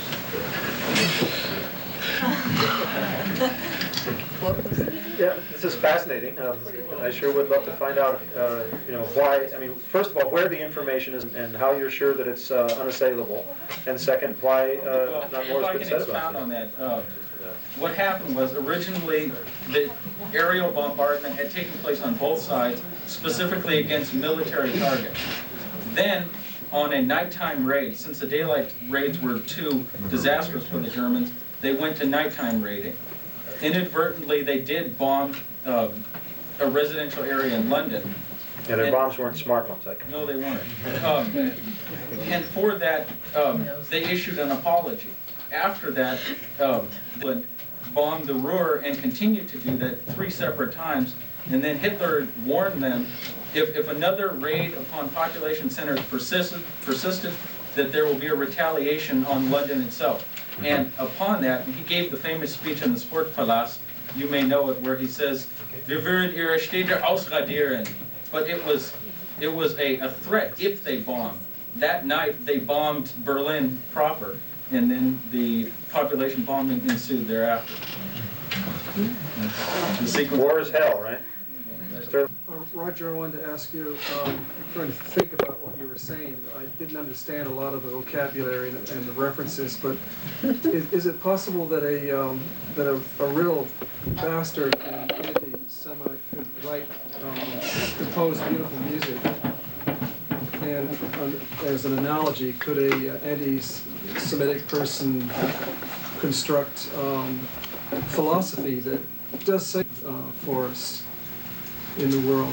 And then I guess my follow-up question is it your feeling that that Heidegger's philosophy is corrupted in some way because of the kind of person he was? Well, it's questionable whether Heidegger was anti-Semitic. Let me tack one more thing onto it, and that is, and the final question, are philosophy departments in some way delinquent the fact that they do not worry about this paradox, this historical problem? Yeah, I think that's one of the main thrusts of my comments, is that in terms of a critique of the present, I mean, the issue of whether or not philosophy is a discipline which, is one that we can kind of legitimately look to for in ethics. I think they have a lot of their own house to put in order, and that absence of a recognition of that problem, to me, is somewhat of an indictment in terms of. So you're assuming that Heidegger's philosophy, for example, is corrupted by who he was? Well, I don't know if corruption is the right word. I mean, I do believe that even being in time, in reading that, you can see a lapse in interest, if nothing else, in terms of certain ethical questions. I mean, you have a description in Being in Time, and where you have a relation set up between so-called inauthentic behavior and authentic mode of existence, and the question of ethical value really has to do with this kind of personal quest for authentic behavior, and there's no relation to a community of society who get there. And that's a criticism that has been made against Heidegger's Being in Time, from the 30s, actually. And other philosophers have tried to rectify it. Like Emmanuel Levinas, I think, is probably the best example of someone who takes Heidegger and Being in Time as being his most important work, is probably the most important philosopher of the 20th century, one that nobody can not feel the effects of, and one that certainly everyone should read. And yet, it's precisely this lapse, question of ethics, Silence, is it what you're talking about, the silence again? Not just the silence. I mean, the question of his silence about the Holocaust, the question that he never really spoke to, his involvement, is really, I guess, the source of most blame that's brought against him. I mean, I think that's precisely where I would lay it. I mean, if this guy was, and he was, if he was such a great thinker, why did he deny us a view, an account of what had happened. But that excludes the possibility of paradox, which seems to be the philosophy or philosophical thinking that you can have an ethical bastard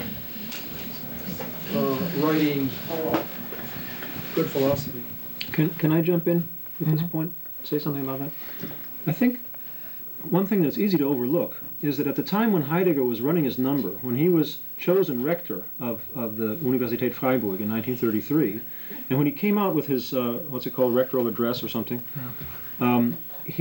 which was a long supporting statement for Nazi ideology and Nazi politics, after all, for adopting what he called a renewal of values, for the German university along these strongly Aryan. Well, I shouldn't say that.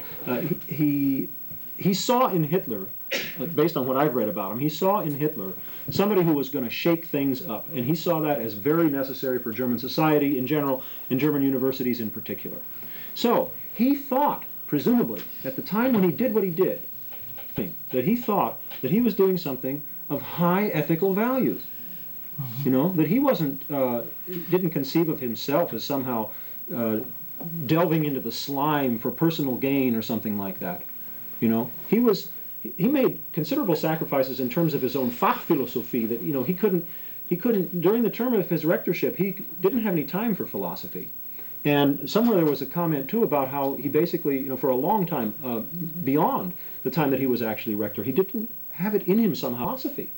And so he was making a sacrifice from his own point of view for a political, cultural goal that he thought was a valuable one. I think, trying to be as fair to him as I would like people to be to me, it looks to me like he stuck his neck out way too far and extremely naively. Had the man not read Mein Kampf, if he, one account that I read said that he hoped that by his support of Hitler, he would bring the university, supporting this new regime, and that Hitler himself, the Führer, whom he held in such high regard, just because we needed it, because Germany, he thought, needed a strong figure who would shake the indifference up and provide a vision and a goal and do away with all this fragmentation and bring Germany to a position of greatness again. He hoped that Hitler would rise above his own party ideology and party politics. Now, that's an incredibly naive hope, it seems to me, if one has read Mein Kampf. Because after all, the party ideology and politics were based in large part on specifically that book. So I think he made a major and perhaps even a stupid mistake. But this doesn't equate to saying that he was practicing immorality or something at that time. He abandoned Jewish colleagues totally. I mean, there is evidence for him being an ethical bastard. There is other evidence of his supporting and hanging on to certain Jewish colleagues. As I indicated, though, the evidence for that, in his case as in other cases, what their argument is based on is not that it's wrong to fire Jews. The argument is that it's wrong to fire this particular Jew because he's so valuable to our enterprise here in the university or whatever. Yeah, that is what the record seems to show. The only thing I differ with is that he didn't, his work in philosophy really only stopped for about a year. He was busy lecturing in 35. Could I say something? Taking up some of the content. I've been to Heidegger and talked to him personally about these sort of things. And the man had a very great regret in terms of his writings and his early notions, and he's corrected that. And as a matter of fact, I met him during a lecture given by Hannah Arendt. And I don't think we can accuse her of being very sympathetic to Nazism. And then there was a reception afterwards to which he came, and Hannah Arendt, by the way, was very respectful and kept Heidegger in high esteem, simply because he showed regrets afterwards. I wish to God that some of you people would have looked up into some of the things which do exist and are available and can be found in the writings of Hannah Arendt and what have you, in order to somehow see that people can make errors. They can err. He has made it very clear in the discussion with me. That's one thing. And the second thing is that I think what you have quoted earlier, Phil, is actually part of the speech Heidegger gave when he was giving a lecture in connection with his appointment to rector. Which quote do you mean? Well, the earlier which you've made, and I think attributed to another person, Lang or whatever his name was. You read the book. You I don't remember. Yeah. Huh? The book, the red book which you quoted. Yeah, I quoted a number. I read a number of things out of there. Was it the? Let's see. All right, so I don't know which one you mean. I think very dangerous to jump to conclusions because we all make mistakes and we all may be misguided. There are very many who were misguided during the early period of the Nazi regime. Now he has, quote unquote, seen the light later on when it was too late, when there was not very much he could do about it, except show a profiling courage which he didn't have. Is that why you think he delayed publication of like the interview until after he was done? No, because I didn't, but it's not my field. I'm not a philosopher, and I'm a sociologist. So I was interested in my perspective more than a philosophic one, which leads me to the conclusion that would it be nice to have some sort of a conclusion which would be understandable to all of us in terms of what you have learned from your dissertation, to which some undergraduates could relate.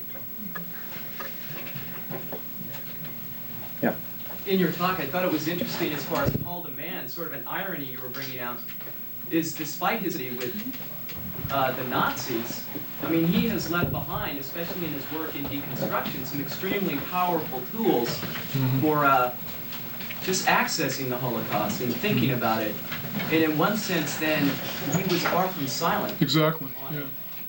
I mean, the shock about Paul de Man is that he never told anybody about this. I mean, even his intimate friends, evidently, by and large, didn't know about this. Yeah. So when it was broken by this person doing a dissertation work, I guess in Louvain, I think it was a big surprise, you know. And in particular, I would think that his experiences would allow him, an unusual insight, especially when the degree.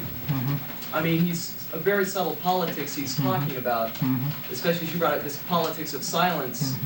In this exploration of absences and privileging and things like that, maybe his experiences, maybe he was speaking. Yeah, I think he definitely was. I mean, it's just that we weren't, didn't have the ears for it, so now we have to go back and read it. It's the same thing with Heidegger.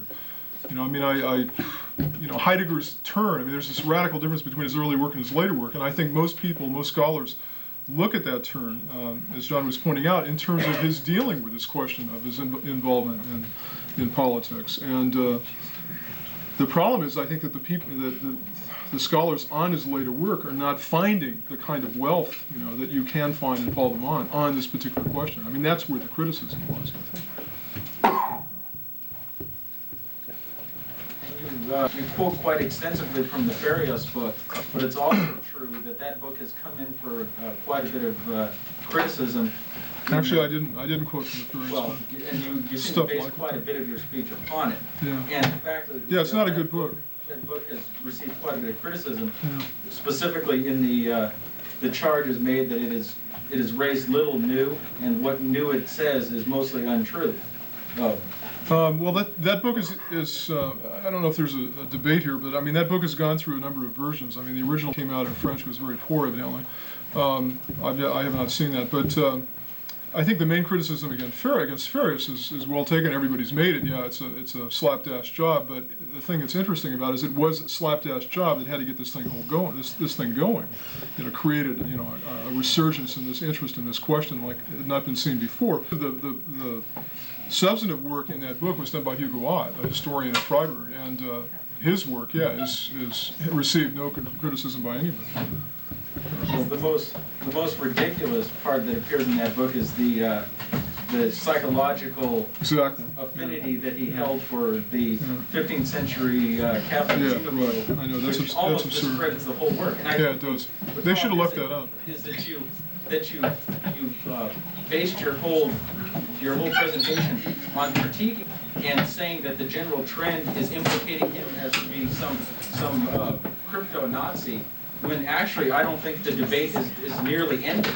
And so I think you should, there's a false impression that the uninformed viewer, I think, will receive. Yeah, that's unintended. I mean, I think I think it's the question just a very slow time in philosophy, and it just hit at the right moment. Could be. It looks to me like we're kind of breaking up. But may I leave you with one thought? Heidegger clearly overstepped the traditional bounds of a German academician inasmuch as he took a public political stance as part of his academic role. And I think probably all of us would agree that it was not a good stance for him to take, that particular one. Now, one could therefore argue, perhaps, that his mistake could be repeated by any of us if we were to allow ourselves as academics to become politicized in whichever direction. And that therefore we should do our best to keep clean of that, keep our hands off the political sphere, and just keep our mouth shut about our own personal beliefs about public events. I don't think that's the proper conclusion to come to. I think the proper conclusion to come to is that as academicians, we have the duty to encourage and to support public debate. I'm not sure that it could be claimed of Heidegger that he did that. I think probably he suppressed it more than supporting it, and promoted his own vision at the expense of a whole lot of people and a whole lot of alternate visions. But the aspect of this that continues to fascinate and trouble me is the question of the proper role of university faculties and student bodies as well regarding public policy. Should we, as presumably intellectual and presumably relatively well-educated individuals, we professors, should we be with our students not only neutral methodology and that kind of thing, academic stuff, but should we also be sharing in some kind of way our own personal political views, personal social views, as examples of the conclusions that an educated individual can come to and is willing to defend? And as long as we make it perfectly clear that we're not trying to indoctrinate anybody and that we're asking our students and our colleagues to critique our own views. Oh, I opened up some stuff. You had your hand up first, sorry. To add to what you've said, I think not more importantly, just as important would be to clarify what these people are saying from all sides of the issues. Now, apparently, I don't know of Mr. Heidegger's work, but clearly everybody who knows him thinks that he has good things to say and he has bad things to say. Well, it's very important, I think, for us to understand, to hear the bad things he has to say, or the things that we don't agree with, and try to figure out why he said those things. And then to work also with the positive things that he said. So it's not like you don't just put him away because he made one mistake. You study out why he made that mistake so you can understand what happened behind it. Or Mr. Deman, or any of them, or Nietzsche. It's important that we find out what's behind all this, just as I think that there has been a lax in knowledge of what is the beginning of anti-Semitism. I think we should have asked earlier how many people actually have heard of Heidegger. You've heard of him now. I'm deeply troubled by that, because I think probably the majority doesn't really know who he is and what he was. They could have said, well, maybe he was a physicist or a plumber. Okay, you were next. I think what you were alluding to, Dr. Bell, in your speech seemed also, when the professors do open their mouth, what is the politics in place which privileges certain voices, which actually gets print? Yeah. I don't think philosophy has a neutral methodology. It just doesn't exist. And so the point that you're raising is, my experience in the matter, and actually going to a number of conferences in the last few years in which this has been the hot topic, is that people still don't want to discuss this issue. They don't. I mean, it's easier now, I think, to simply, okay, I don't have to read Heidegger. I've just read Professor Steiner's book today of your experiences, and in the beginning of it, there are things that he said that happened, like in World War II, that can be easily put onto what has just happened. as far as Saddam Hussein goes. So I don't think that there is, people can't afford not to address these issues. We cannot afford not to look at these things over and over and over again and see how they are over and over and over again. For all we know, by the time this mess in the Middle East gets straightened out and everything is heard about, there may be something just as horrifying have happened there as what happened in those concentration camps. We don't know for sure. But even if it, you know, we already know of the horrifying things that have happened. So nobody can ever say we don't want to address these things. They have to be addressed. In every single college, in every single history class, philosophy class, sociological class, it's very, very important. It's got to stop. It has to stop because it's just repeating itself over and over again. Middle East, Vietnam, Germany, anywhere, it's happening over and over again. Is it more important that we just take what our academicians offer without questioning? I think it's much more important to learn it.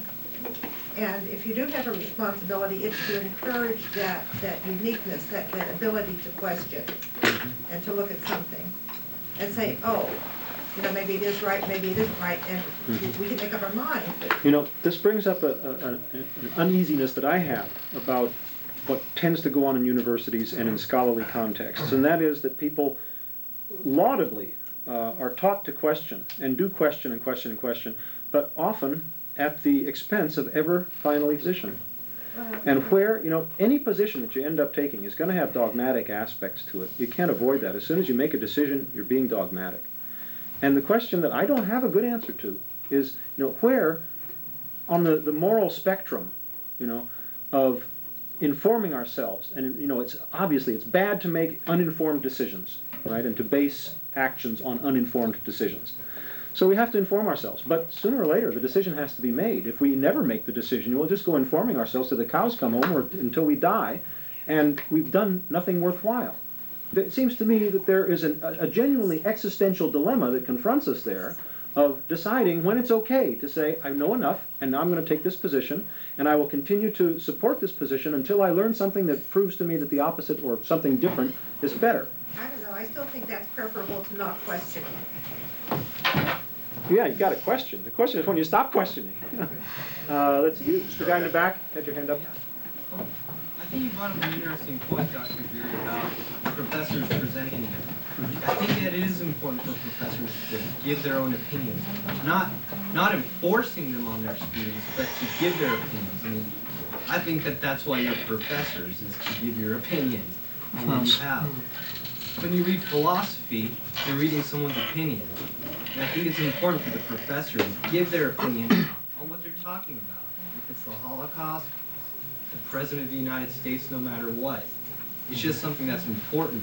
You can get what your side of the view is on it, so that they can understand where you're coming from, and actually who you are more, so they can understand the topic a little bit more. Just a little bit of background. Maybe probably you're aware, but maybe you're not aware, that frequently professors who do that are accused by some students and by a lot of people outside the university of propagandizing, taking undue advantage of malleable young minds. They're also embraced by the White House and used for propaganda purposes. I'm extremely sympathetic with your view too, but there's also powerful forces which want a politically conservative academy. And Kissinger comes to mind. I mean, where did he come out of? Yale. I mean, they're looking for people to, they can hold up to the public and have them create this discourse just to promote their aims. So, I mean, if we allow them to speak too, I mean, it's extremely complicated. If a professor decides to speak, it's going to be this liberal thing. It's also dangerously conservative. Yeah, I mean, it seems to me that as long as you preserve and promote the free expression of views and the free debate, then you don't have to worry about people making statements or promoting positions that you find dangerous. They'll promote them all right, and then you can cut them down, you know, cut them to shreds with superior logic or whatever you've got. CIA infiltration kind of, it's not a free market of ideas, unfortunately.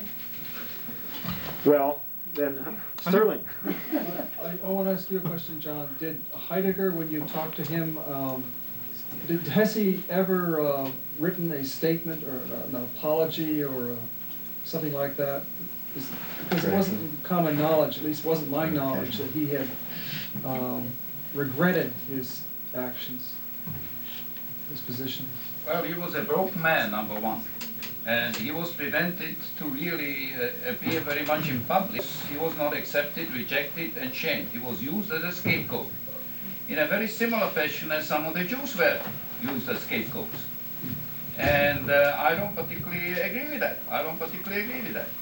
And he was very willing to talk, and was very willing to enter into a dialogue. And it was not difficult, except he was, in a way, he was a recluse. A recluse because he was totally dismissed by the public as viable authority. So he had very little chance to defend himself because no one would lend his ear to him. So that's one thing. And Hannah Arendt understood that. And when she invited him to the lecture she gave back at the University of Freiburg, it was in the late 60s, he came out of his, sort of, so to speak, his exile is right, exile. I did. That's right, because that's correct. And was very willing to talk about anything, except he was totally isolated. It was not just a bunch of people coming to him and wanting to talk to him. I had no competition, and I couldn't quite understand it. And he was more than open to me, and he didn't know me from Adam, or for Eve, whatever you want. Neither. Right. And so he was very willing, and I said, look, I've written about the subject quite a bit, except most of it's in English, and said, regretfully, I can't read. I would very much, anything you give me to read.